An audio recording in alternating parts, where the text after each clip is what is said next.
There were no countries in Africa before colonization. There was states led by respected traditional leaders. Each state had its own language is equally respected. We were Christians but worshipping God in our own African way. We were not educated but we lived a natural quality life of our choice. Polygamy was our characteristics and identity as we biblically wanted to multiply.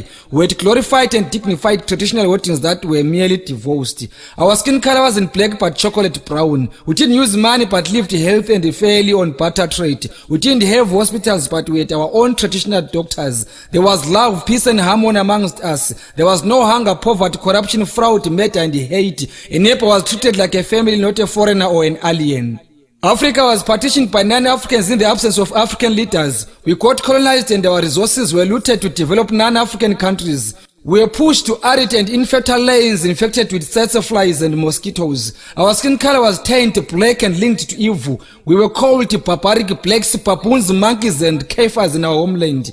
We were embarrassed, humiliated, tortured, harassed, beaten and killed to be depopulated. We were intimidated and forced to spy and expose one another. We were Africans in Africa without rights in their homeland. We were Africans restricted on where to go by non-Africans in Africa. We were slaves in our homeland. Our forefathers stood up and fought. We won and got back Africa to us. We called it independence, democracy and freedom. African independence didn't come alone. HIV mounted on us. Poverty heavily came on us. Unemployment fell on us. Chaos blossomed to us. Cancer carried away our lives. Sanctions were added to us. Now it's hunger, drought, earthquakes and cyclones. Where did we go wrong in Africa as Africans? African countries are all independent from their former colonial masters.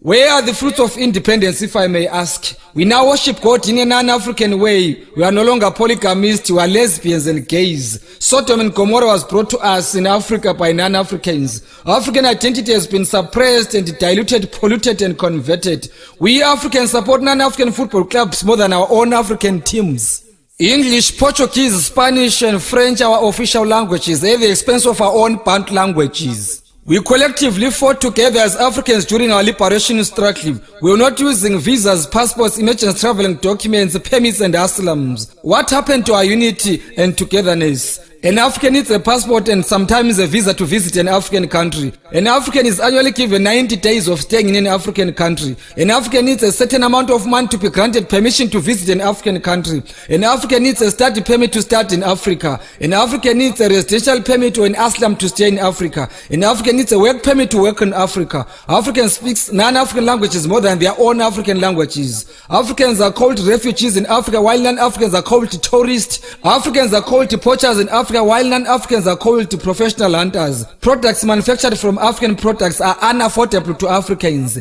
Is this what we call independence in Africa?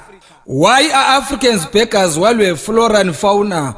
Why do Africans need non-Africans to solve their own African problems? How many Africans have solved non-African problems? How many African leaders have sensitive posts like security in United Nations, and why? Is SADC and OAU helpful to Africans or is a toothless bulldog? Why do Africans hate one another? Why are Africans herbs rejected to cure Africans while non-Africans tablets cure Africans? Why are late African men called demons while their surnames are still in use?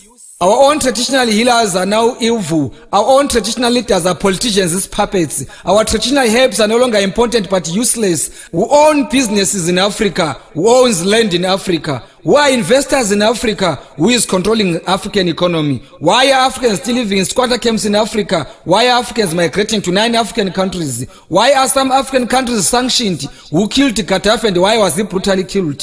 How far has Libyan economy improved after Gaddafi's brutal assassination? Where is African independence? Cry, my beloved Africa, until all Africans feel at home in Africa. Cry, my beloved Africa, until Africans completely gain total control of their natural resources. Cry, my beloved Africa, until child and human trafficking is over. Cry, my beloved Africa, until human abuse is ironed out. Cry, my beloved Africa, until Bantu languages are internationally recognized. Cry, my beloved Africa, until freedom of speech and freedom after speech prevails. Cry, my beloved Africa, until all African heroes and heroines are honored when still alive. Cry, my beloved Africa, until human rights are respected, not violated. Cry, my beloved Africa, until better life for all are arrived to all Africans. Cry, my beloved Africa, until all Africans have decent shelter. Cry, my beloved Africa, until education and health is for free. Cry, my beloved Africa, until all Africans afford decent meals. Cry, my beloved Africa. Maybe our Lord will bless cursed Africa one day. I'm not an African politician, but an African patriotic poet. I'm a patriotic African ambassador through poetry. My message to Africans remains very clear and loud. My message to Africans remains poetic, not political. I'm not against non-Africans, but I advocate for African unity and peace. I won't keep quiet until all Africans wake up, smell coffee, and get united. I am Obed Dube.